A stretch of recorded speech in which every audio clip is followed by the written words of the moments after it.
Oh, we all just go, oh. Well, I can't tell you how many times I sang that song to different blokes that Actually, I was doing an interview this morning, and the guy I was doing the interview with said that DJs always called it the toilet song. Because it's nice and long, I remember. You can go and have a... It's about 6 minutes, yeah, isn't that's it? right, It is. Yeah, I've never heard that before, but... Trust a man to use it for that. There's me being all romantic. But there were different concepts of it, weren't there? You had a different meaning to it. Yes, well, the song was written by myself and Eric Stewart.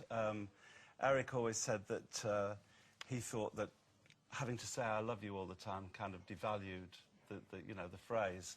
I saw it more of a song of denial, really. Yeah. But, Yes. you know, it's up to everybody to decide what it's really about. When they're sitting on the toilet or... Whatever they do, yes.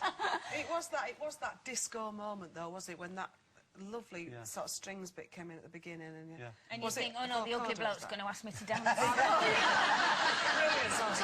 But not just that, not just that one. You've written cracking songs. I mean, we've all just been humming every one of 10cc songs we knew today. Yeah. So Well, thank you for our youth. Oh, you're very welcome, and thank you for the royalties.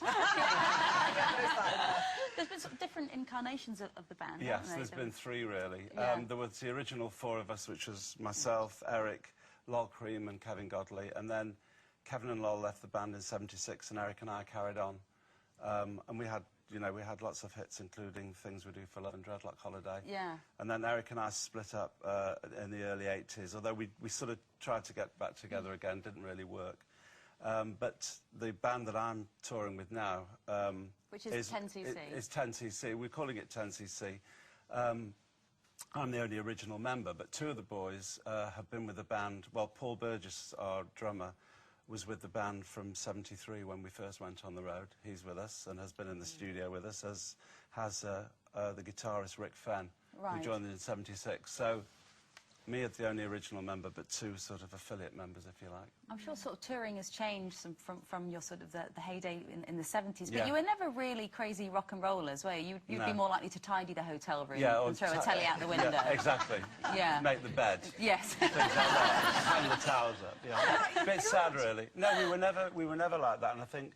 But you were seen as quite an intellectual band, arty, very arty. Yes, I think... Great well, song, Art for Art's I think the thing is that we had our own studio, and we actually formed around the studio, and we're in the studio first, then went on the road. It wasn't the other way around, and I think that probably sort of moulded our attitude. Excuse my ignorance. When you write a song for somebody else now, say like McFly, do you write it knowing their style absolutely for them, or do you write a song that comes to you and then a band would come and say, we'd like to perform that? It varies. I mean, with bands like, well, with McFly, the song I wrote with them, I wrote with the boys themselves. Right. How did that meeting happen? How did well, my son, Louis, is their A&R man at the record company, and he recommended, and it was a very brave move of his, actually, because, I mean, it was taking, it was nepotism, really. But he wouldn't have done it had he have not thought that it would have worked. And they were really up for it, and they knew all the stuff that I'd written, and they were... I was going to say, clearly they must have been aware who his dad was. It wasn't just like, my dad would like to write a pop song with you. Oh, yeah, it was a bit more than that, actually, He's a bank manager, yeah. He really liked it. But they were big fans of the music of the '60s, so, and they knew some of the stuff that I'd written. And it worked brilliantly, and it was great working with them. And obviously there was a massive age difference, but when we sat down, we were 3 guys with guitars, it didn't really matter. Brilliant. I'm actually McFly's celebrity stalker. Oh, are you really? I'm the oldest one they've got. Well, I'm yours, I have to say, so you'll see a lot of me hovering round doors. But we've been speaking about, obviously you were talking about your son. Your dad was very influential to you, is that right? Yes, very influential. I was very lucky, really. My dad should have been a professional writer. He wrote stories, he wrote plays and poems, and when I started writing songs, I'd always show him the lyrics to check over, and he would always improve them. But actually, I mean, songs like No Milk Today that I wrote for the Hollies, that was his title. Really? His title, also with a 10cc song, he came up with Art for Art's Sake. I love that song. Yeah. Great. So it's great with words and rhymes. A great wordsmith, yes. Wow. Yeah, so I was lucky to have a someone actually in the house. But that's part of the joy of your songs, actually, is the lyrics, isn't it? Because sometimes now you kind of you sing them and you don't know what you're singing, really. Yeah. But you know what you're saying. Who do you rate nowadays, Graham? Who would you say is sort of a fabulous young there are bands, songwriter?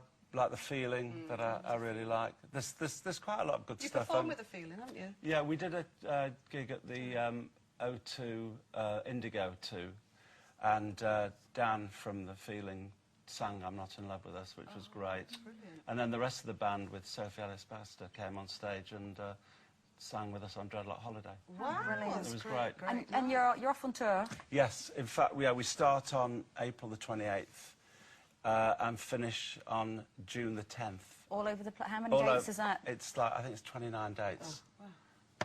Brilliant. It's fun. Is it? Yeah. Still fun? Oh, yeah. Yeah. We've just come back from, we've been in Holland for 5 weeks, and that was great. So we've got a few weeks off, but then we start again and looking forward to it. Everyone's looking forward to it. Well, toss us a few tickets. You'll have some middle-aged groupies in the front Please. row. Graham Gouldman, everybody. Thank you.